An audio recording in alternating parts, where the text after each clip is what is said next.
All right everyone, इस video का worth आप सभी के लिए 20 प्लस मार्क्स का होने वाला है। क्यों? क्योंकि इस वीडियो में मैं सीए फाइनल एसएफएम की थियोरी के ऊपर पूरा फोकस करने वाला हूं और हर वो चीज जो इससे रिलेटेड है वो आपको बताने वाला हूं। राइट, तो ये सब कर लिया, मतलब एसएफएम की थियोरी को लेकर you are done, you are set. Alright, तो let me share the screen.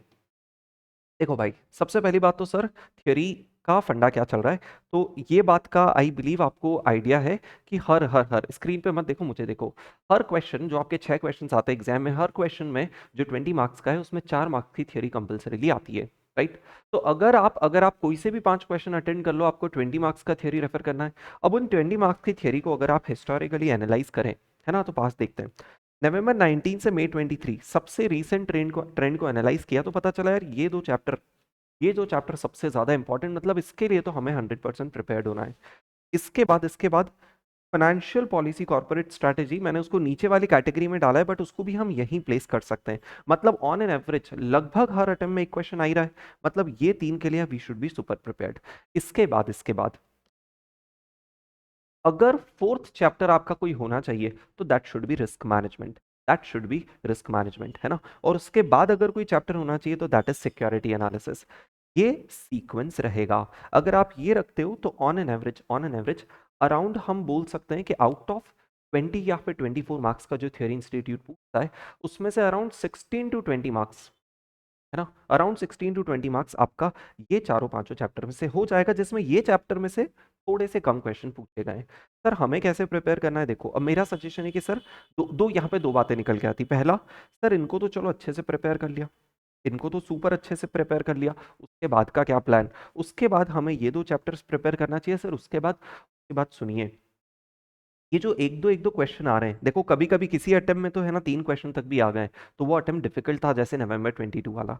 लेकिन ऑन एन एवरेज हम 1 से 2 क्वेश्चन तो हम एक्सपेक्ट करके ही चल रहे हैं, 1 से 2 क्वेश्चन एक्सपेक्ट करके चल रहे हैं। अब यहाँ पे क्या होगा ना, यहाँ पे दोस्त पूरे एसएफएम की थियोरी अब स्पेसिफिकली याद करना डिफिकल्ट है, सिर्फ उन 8 मार्क्स के लिए ऑन एन एवरेज। तो यहाँ पे आप क्या करना, बचे हुए थ्योरी को इन जनरल रीड करना। आप ऐसा मत फोकस करना कि मैं घर से याद करके ही चला जाऊं, समझने की कोशिश करना ऑब्वियसली, और इन जनरल पॉइंट समझ के जाना। फॉर एग्जाम्पल, एक कॉन्सेप्ट है स्वैप्शन। अभी स्वैप्शन आपको पता है कि उस पर कोई प्रैक्टिकल क्वेश्चन तो है नहीं। डेरिवेटिव्स जो इंटरेस्ट रेट रिस्क मैनेजमेंट है, उसमें स्वैप्शन पे कोई प्रैक्टिकल क्वेश्चन तो है नहीं। तो उसमें सिर्फ थियरी, वो टॉपिक पे सिर्फ थियरी पूछी जा सकती है, तो उसको थियोरेटिकल पर्सपेक्टिव से आपको प्रिपेयर करना पड़ेगा। एक एग्जांपल था, ऐसे म्यूचुअल फंड में भी बहुत सारी चीजें, क्या है डायरेक्ट म्यूचुअल फंड क्या होता है, ट्रैकिंग एरर क्या होता है, ऐसी बहुत सारी चीजें जो आपको समझना पड़ेगी। ऑलराइट, तो एक अप्रोच हो सकता है कि उन टॉपिक्स को हम थोड़ा सा लाइटर नोट पे प्रिपेयर कर ले, बिल्कुल छोड़ के ना जाए, बिल्कुल छोड़ के ना जाए। अब ये जो टॉपिक है, इनमें तो लाइटर नोट का स्कोप ही नहीं, इनमें तो मतलब अपने को फुल फ्लेजेड लगना है। ऑलराइट, पहली बात ये। दूसरी बात, सर दूसरा क्वेश्चन आता है कि हम इन टॉपिक्स को प्रिपेयर कहाँ से करें, है ना। सबसे इंपॉर्टेंट सवाल सुनिए, टॉपिक नंबर 1, 2, 3, 4, ये 4 टॉपिक्स के लिए मैंने यूट्यूब पे रिवीजन वीडियो डाल दिए, है ना, डाल दिए। मतलब उस रिवीजन वीडियो में हर एक बात जो इन नोट्स में लिखी है वो आप तक समझाई जा चुकी है ना, वो सुन लिया, मतलब you are done with theory. Alright, अब नोट्स कौन से आप बोल रहे हो वो भी सुन लो। वो यूट्यूब वीडियो का वो जो रिवीजन वीडियो है ना, उसका प्लेलिस्ट उधर टैग कर रहा हूँ, उसमें प्रैक्टिकल के साथ साथ ये थ्योरी वीडियोस के भी, थ्योरी चैप्टर्स के भी रिवीजन है। सर नोट्स के बारे में सुनो, अपना जो आउट नोट्स है ना, उसका भी डिस्क्रिप्शन में लिंक दे देता हूँ। अपना जो आउट नोट्स है, आउट नोट्स के एंड में अगर आप आओगे ना, तो थियरी नोट्स आपको दिखेंगे आउट नोट्स के एंड में। राइट, ये थियरी नोट्स मैं आपको बताऊं, इंस्टीट्यूट के ही मटेरियल को थोड़ा सा बेटर तरीके से फ्रेम कर दिया, बेटर तरीके से फ्रेम किया। फॉर एग्जाम्पल मैं आपको दिखाता हूँ। अभी जैसे आप समझो रिस्क मैनेजमेंट अगर आप उन्हीं की लैंग्वेज का थोड़ा सा ग्रामर ट्वीक किया, ग्रामर के आपको मार्क्स नहीं मिलते इस पर मैं बताऊंगा, उन्हीं की लैंग्वेज का थोड़ा सा ग्रामर ट्वीक किया है और चीजों को बेटर तरीके से प्रेजेंट कर दिया, ताकि एक स्टूडेंट को पता चल जाए कि यार एक बात बताओ, 4 मार्क का क्वेश्चन इंस्टीट्यूट ने 2 पेज लिख रखे हैं, उस पर क्या आप 2 पेज इंस्टीट्यूट के लिख के आओगे? क्या नहीं, आपको पता होना चाहिए कि सर ऐसा एक कंसाइज थोड़ा सा कॉम्पैक्ट मटेरियल मिल जाए कि ये चीजें लिख दी तो सारी इंपॉर्टेंट चीजें लिख के हो जाए और मार्क्स भी मिल जाए। बस एग्जैक्टली वही किया है, कीवर्ड्स तक चेंज नहीं, क्योंकि उनके तो मार्क्स होते हैं ना। राइट, तो ये मटेरियल आप बिल्कुल बेफिक्री से रेफर कर सकते हो, क्योंकि उन्हीं का कंटेंट, उन्हीं की लैंग्वेज थोड़े से बेटर रिफाइंड मैनर में लिखा है और प्रेजेंट भी किया है। मतलब थोड़े थोड़े लाइंस ट्वीक किए, ग्रामर ग्रामर, और फिर प्रेजेंटेशन आपके सामने। जैसे हमें पता है कि यार फाइनेंशियल रिस्क में 4 टाइप के रिस्क होती है, 5 टाइप की होती है। काउंटर पार्टी रिस्क ये है, इंटरेस्ट रेट रिस्क ये है, लिक्विडिटी रिस्क ये है, करेंसी रिस्क ये है, राइट, और पॉलिटिकल रिस्क ये है। तो सारी चीजों को थोड़े से बेटर और पॉइंटर ड्रिवन फॉर्मेट में प्रेजेंट कर दिया ताकि आपकी लाइफ हो जाए इजी, है ना। तो आप 100% इन नोट्स को ट्रस्ट कर सकते हो, कोई प्रॉब्लम नहीं है। थर्ड चीज सर, क्या होता है ना, आई नॉट एट ऑल, मैं ऐसा बिलीव ही नहीं करता हूं कि हमें क्वेश्चन आंसर फॉर्मेट में चीजें पढ़नी चाहिए, है ना। हम जिस मेच्योरिटी का एग्जाम दे रहे हैं, हम बच्चे हैं क्या पहले क्वेश्चन पढ़ेंगे और उसका आंसर देके आएंगे? नहीं। हमारा एक अपना लर्निंग कैसा होना चाहिए, ब्रॉड, कि एक बार कॉन्सेप्ट समझ नहीं आना, अब इस कॉन्सेप्ट से रिलेटेड वो किसी भी तरीके से क्वेश्चन फ्रेम कर दे, we should be able to do it. अब इसके लिए बहुत इंपॉर्टेंट बात सुन लो, ये जो मार्केट में स्कैम चल रहा है ना, स्कैम, जहां पे आपको रेडीमेड फॉर्मेट में क्वेश्चन आंसर मिल रहे हैं, उस ट्रैप में मत फंसो। प्लीज इस बात को समझो, इंस्टीट्यूट बच्चा नहीं, वो आपसे बोलेगा what are the types of risk a business faces. वो बच्चा है क्या कि इसके आगे व्हाट आर लगा देगा, हाउ आर लगा देगा, वाइज लगा देगा? नहीं यार, वो उसको पता है कि 4 टाइप की रिस्क होती है ना, अब वो इससे रिलेटेड कोई और स्टेटमेंट बना के भी क्वेश्चन फ्रेम कर सकता है। You should be able to identify कि यार ये क्या, यहाँ पे क्या अप्लाई हो रहा है, राइट। उसके लिए आपको वरी नहीं करना है, मैं 2 मिनट आता हूँ, है ना। तो इसके लिए हमें क्या करना है, जब भी आप एक कॉन्सेप्ट पढ़ रहे हो, इसमें क्या क्या चीजें ध्यान रखना है, सुन लो। पहली बात, हेडिंग हमेशा बहुत ध्यान से पढ़ना, डायरेक्टली अंदर मत कूद जाना, क्योंकि यही हेडिंग है कहीं ना कहीं जो क्वेश्चन के फॉर्म में आएगी, सबसे पहला चांस तो यही है। सेकंड, अंदर के कंटेंट में जो किसी भी पॉइंट्स की मेन हेडिंग होती है ना, मेन हेडिंग उसको हमेशा अच्छे से याद रखना। जैसे जैसे अभी फॉर एग्जांपल हमने देखा कि यार कॉर्पोरेट लेवल स्ट्रैटेजी होती है, उसमें ये 3 पर्टिकुलर हेडिंग्स है, ये ध्यान रखना ही रखना है। जैसे बोला यार, की decision falling with in the scope of financial strategy, company जो फाइनेंशियल स्ट्रैटेजी बनाती है उसमें कौन से मेन डिसीजंस, कौन से की डिसीजन के ऊपर बात करती, तो ये हेडिंग्स ध्यान रखना ही है। 2 चीज है ना, ये हेडिंग तो घर से पढ़ के जाना है ताकि क्वेश्चन क्या फ्रेम होगा वो समझ में आएगा। एग्जाम में ये हेडिंग्स तो स्पेसिफिकली एज इट इज लिखना है। थर्ड बात, अंदर language as it is match नहीं करना है, कीवर्ड्स मैच करना है, उनको आपकी ग्रामर से कोई फर्क नहीं पड़ता, राइट। अंदर आपको कीवर्ड्स, जो जो मेन कीवर्ड्स है वो आ जाने चाहिए, राइट। तो उसके लिए थोड़ी ना हम मगअप करेंगे, जब इस चीज को इसी मटेरियल में से 3 बार पढ़ोगे तो ऑब्वियसली दिमाग में कुछ कीवर्ड्स तो बैठेंगे ना, राइट। फोर्थ और मोस्ट इंपॉर्टेंट बात जो आपको कहीं सुनने को नहीं मिलेगी, सुनो। अपन क्लास स्टूडेंट से बात करूं, मैं अपना 80+ का टारगेट है, जिन्होंने क्लास देखी वो भूलना मत, है ना, जान लगा रहे हो आप उसके लिए। और उस 80+ के टारगेट में थ्योरी का बहुत बड़ा रोल है, ये भी बात जानते हो आप। तो मेरी बात सुनो, हम क्या करेंगे भाई साहब, ऐसा ब्लाइंडली पढ़ के मत आ जाना। हाँ ये पढ़ा, ये कर लिया और बस ये अंदर की चीजें याद रख ली। भाई 1 सेकंड रुक के सोच तो ले, वो क्वेश्चन बताना क्या चाह रहा है, वो क्वेश्चन एज अ होल क्या समझाना चाह रहा है। सर ये क्यों टाइम पास करा रहे हो?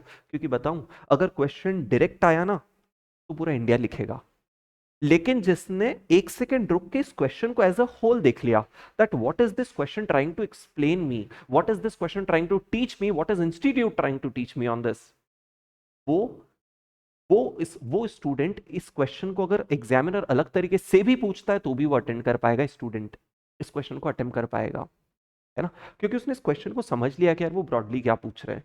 ठीक है, तो वो प्रिपरेशन आप सोचो ना कितना वर्स्ट है, कि आपको आंसर आता था, कितना बुरा लगेगा आपको ये जान के कि आंसर आता था, याद भी करा, प्रैक्टिस भी करी, सब कुछ था, वो क्वेश्चन नहीं समझ पाए कि अच्छा इस क्वेश्चन का आंसर ये बनता है। ये नई चीज के लिए आपको प्रिपेयर्ड होना है। ऑलराइट, डन बात। ठीक है, एक और बात सुनो सर, फिर भी तो ये तो आप गलत कर रहे हो सर, क्वेश्चन आंसर फॉर्मेट में चीजें दे नहीं रहे हो, है ना। तो हमें कैसे पता किस टाइप के क्वेश्चन आएंगे? तो उसके लिए, उसी फैसिलिटी के लिए, एक तो व्यू ब्रॉडन करना था, तो मैंने कहा क्वेश्चन आंसर फॉर्मेट नहीं चलाना है, आपको टॉपिक समझ में आना चाहिए, अंदर क्या लिखा है वो समझ में आना चाहिए, और ऑब्वियसली याद भी, थोड़ा तो थियरी है तो कीवर्ड्स और हेडिंग्स तो मगअप करना ही पड़ेगी, है ना। आई एम सॉरी टू से दिस, ऑलराइट। लेकिन आपको किस टाइप के क्वेश्चन एग्जाम में देखने के मिल सकते हैं? तो मैंने क्या करा, जितने भी अपने थ्योरी क्वेश्चन है ना, पास्ट एग्जाम पेपर्स, आरटीपीज, एमटीपीज, वो सारे थ्योरी क्वेश्चंस को, ये 5 चैप्टर्स के लिए बोल रहा हूँ, स्पेसिफिकली पूरे एसएफएम के लिए नहीं बोल रहा हूँ। ये जो 5 चैप्टर है ना, startup finance, securitisation, financial policy, corporate strategy, risk management, security analysis, ये 5 चैप्टर्स के पुराने सारे थ्योरी क्वेश्चंस जो इन जगह पूछे गए, उन सारे क्वेश्चंस की लिस्ट यहाँ लगा दी, है ना, अटेम्प्ट के साथ, ताकि आपको उस चीज पे कॉन्फिडेंस भी रहे। हो जाएगी कॉपी, हो जाने तो कोई लोड नहीं, आपका फायदा होना चाहिए। सुनो, कैसा है ना, ये भी पढ़ के जाना इक्वली जरूरी है, किसी स्टूडेंट को इग्नोर करना नहीं है ये, क्योंकि और ये अभी मत रेफर करो, पूरी प्लानिंग सुनो। एक बार थ्योरी पढ़ लो, फिर थ्योरी रिवाइज कर लो, थ्योरी रिवाइज हो जाए ना, फिर इन क्वेश्चंस को देखना, और देख के 1 सेकेंड रुकना कि क्या मैं इसके आंसर तक पहुंच पा रहा हूं, क्या मैंने मन में वो इमेजिन कर लिया, इसमें क्या है? तो जहां पे आंसर ऑब्वियस है नहीं लिखे, जहां मेरे को लगा है कि शायद आप कंफ्यूज हो जाओगे, तो वहां मैंने लिख दिया जैसे ग्रे टेक्स्ट में कि यार कैरेक्टरिस्टिक्स ऑफ वेंचर कैपिटलिस्ट आपको लिखना है यहाँ पे। अब इसको लेकर अगर आप कोई चीज नहीं समझ पाते हो तो ऑब्वियसली डिस्क्रिप्शन में व्हाट्सएप नंबर दिया, आप व्हाट्सएप कर सकते हो कि सर इसका आंसर क्या है, मैं समझ नहीं पा रहा हूँ। ऑलराइट, और वैसे भी यहाँ पे अटेम्प्ट नंबर लिखे हैं, आप उस रेस्पेक्टिव अटेम्प्ट की आरटीपी एमटीपी में जाके भी सोल्यूशन देख सकते हो। कूल, ये भी हो गया है ना। मतलब मैंने वो कोशिश की है कि थ्योरी से रिलेटेड कुछ छोड़ ही ना मैं आपके लिए। अभी 1 मिनट रुक जाओ, मुझे फिगर आउट करने दो कि यार क्या मिसिंग है। What was something which was supposed to be spoken, I am not spoken. 20+ marks का थ्योरी बता दिया, मार्क्स एलोकेशन चैप्टर वाइज बता दी, तो प्रायोरिटी ऑफ रीडिंग आपको क्लियर है ना। कहाँ से रीड करना है, ये जो अपने आउट नोट्स है उसी का एंड में है, तो अगर किसी को ऐसा है तो आप यहाँ से प्रिंट निकलवा लेना उसका पेज नंबर, पीडीएफ का 217 आ रहा है ये, है ना, आप यहाँ से एंड में निकाल लेना। वैसे भी आगे इंडेक्स में आप पेज नंबर देख सकते हो। पास्ट क्वेश्चन का आपको कॉन्टेक्स्ट दिया, रिविजन लेक्चर बता दिया, उसकी थ्योरी की लाइनिंग शेयर हो चुकी है, नो ब्लाइंड रीडिंग ये भी बता दिया है। ऑल राइट ऑल राइट, अभी एक और चीज सिर्फ लास्ट सुन लो। कैसा है, कहीं कहीं इंस्टीट्यूट ने 4 मार्क्स का एक क्वेश्चन पूछा। अब 4 मार्क्स के इंस्टीट्यूट में फॉर एग्जांपल अगर आप कुछ कुछ पॉइंट्स होते हैं जहां पे इंस्टीट्यूट के 10 पॉइंट है उस पर्टिकुलर हेडिंग में, तो सर 4 मार्क्स के लिए क्या 10 पॉइंट लिखना है? नहीं नहीं, है ना। आप कोई से भी 6 भी पॉइंट्स लिखोगे तो आपको मार्क्स मिल जाएंगे, है ना, क्योंकि 4 मार्क्स के लिए ऑब्वियसली आप 6 पॉइंट लिखोगे तो उनको एक एक दो दो लाइन का तो एलोबरेट भी करोगे, है ना। अब अनलेस हेडिंग सिर्फ हेडिंग सी है, अंदर कुछ डिटेलिंग नहीं है, तो ऑब्वियसली सब कुछ लिखना है। बट अगर आप दो दो लाइन का भी एलोबरेट करोगे तो ऑब्वियसली 6 से 8 पॉइंट मोर देन सफिशिएंट है, 100% सफिशिएंट है, कोई डाउट ही नहीं है इसमें, है ना। आपको उससे ज्यादा डिटेलिंग में नहीं जाना है। ऑलराइट, तो this was my everything with respect to theory. कुछ और अगर आपको क्वेरी डाउट रह जाता है तो इस वीडियो को कमेंट करके पूछ लीजिए, मैं आपको रिस्पॉन्ड कर दूंगा। लगे रहिए हर दिन सीए फाइनल के लिए, इस अटेम्प्ट को अपना आखिरी अटेम्प्ट बनाना है और सीए बन के दिखाना है। Everyone around will be so proud of you, specially your parents. Alright, चलिए, थैंक यू सो मच, बने रहिए, बाय।